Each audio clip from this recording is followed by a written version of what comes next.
In high school, 10 plus years ago, I was quiet and attentive in class. Teachers liked me. I wasn't popular, but I had good friends.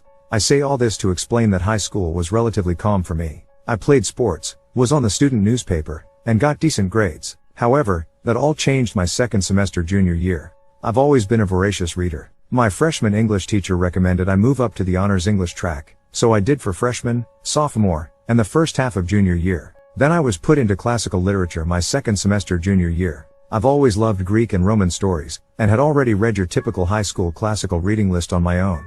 I didn't mind reading them again, until I met Ms. Umbridge. She put on a sweet facade, but she was downright evil. She also decided she hated me. I still do not know why, or what transgression I committed, but she hated me. I assume it was my habit of sometimes nodding off in classes. At the time, I had undiagnosed thyroid issues, and was getting up at 5 a.m. for swim practice. I say sometimes, because it happened maybe twice a month total between all 8 classes. I don't remember nodding off in her class, but it could have happened. Anyways, her class was 50% essays/written reports. The rest were random quizzes and a couple of tests. I was on the student newspaper, and I was a decent writer. I wasn't worried about maintaining a B or up. We wrote our first paper, and I got a D. I was shocked. The only class I struggled in was chemistry, and still my lowest assignment grade was a C after class. I asked Ms. Umbridge what I did wrong, because her notes were minimal. She told me my assessment of the material was uninspired. Okay, can you direct me to an example of an inspired assessment? Come back during study hall. Thinking she'd have some example materials for me to review, I got a pass to see her during study hall. Nope. She spent the full hour basically telling me I was an idiot. I remember leaving and crying, because she didn't tell me anything constructive. My friend, the eventual valedictorian, offered to help me on my next paper. My friend and I spent hours on this next paper. She never got below an A on anything. I got another D. My friend was furious. She took it to her AP English teacher and asked him to review it. She said she was entering a writing competition and wanted advice. His response proved everything. He said it was great. Her typical A+ work. My friend, quicker on the uptake, asked me for a copy of my original, first assignment. She asked her AP English teacher to look it over too, and he said she should enter the first one. The second one was still good. He'd probably give it an A, but the other paper was better. By this point, my friend was convinced Ms. Umbridge was treating me unfairly for some reason, and she must not like me. My friend wanted me to tell my parents or my school counselor. A teacher didn't like me.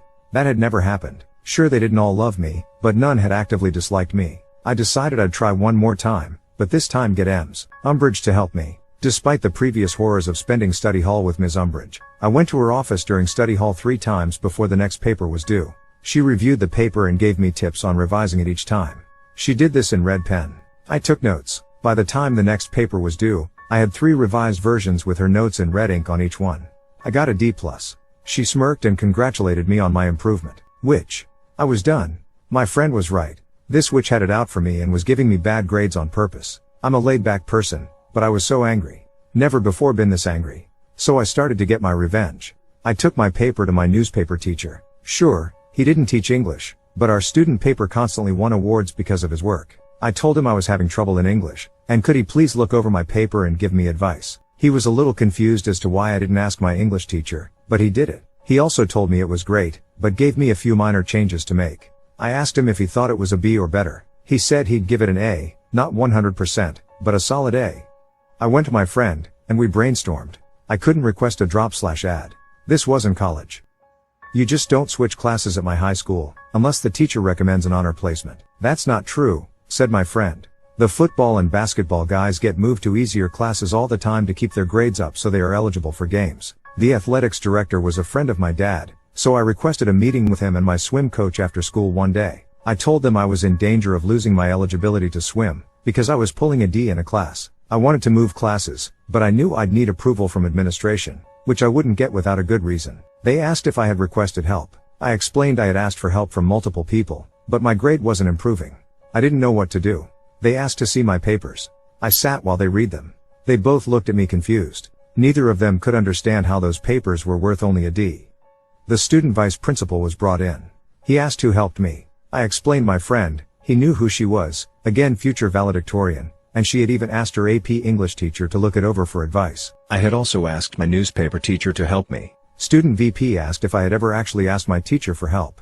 I smiled and handed him the 3 revised versions of paper number 3 with Ms. Umbridge's red ink all over them. He frowned. AP English teacher and my newspaper teacher were pulled into the meeting. They were each asked to grade the papers. All 3 papers got an A or better. While this was going on, my dad was called in by the athletics director. My dad was angry too. He demanded I be moved to another class, and that Ms. Umbridge be put under review. Clearly, she wasn't grading students on their work but on her own personal opinions. The school administration obviously bristled at the accusation that a teacher was treating students unfairly. A lot of arguing that I wasn't allowed to sit on occurred in the VP's office. I could hear plenty of yelling as 6 adult men argued over the appropriate next steps. It was decided that myself, my dad, VP, and athletics director would have a meeting with Ms. Umbridge. The following morning before school we all met. This is where it ramped up.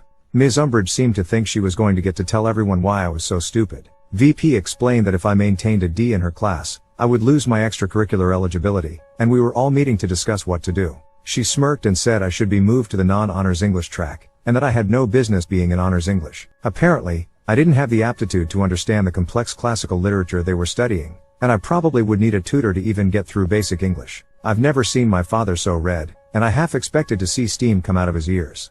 VP asked why she didn't try to help me improve. She said it was up to students to put in the initiative to get better. VP asked if that meant I had never asked her for help. She said I had not. Oh, but we got her good. VP then pulled out the 3 revised versions of paper number 3 and handed them to Ms. Umbridge. Now it was her turn to be read. She called me a liar and said those notes weren't hers. Things got heated, and I was asked to leave again. I sat outside the office. This time the secretary was there, and we both heard the shouting. School was set to start in 30 minutes, and they were all just shouting. Then AP English teacher and newspaper teacher were called in again. More shouting. About 5 minutes to the start of classes, the teachers left and I was called back in. Ms. Umbridge then walked out of VP's office, shooting daggers at me.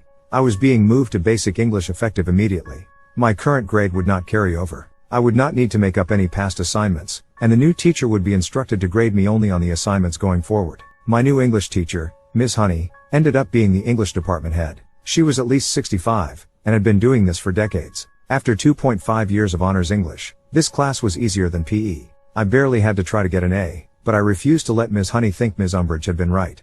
I tried harder in that class than any other class that semester. I finished projects so quickly that I was asked to tutor a girl struggling in the class. I spent half the class period just helping this girl understand the material. I helped her go from a C to a B+.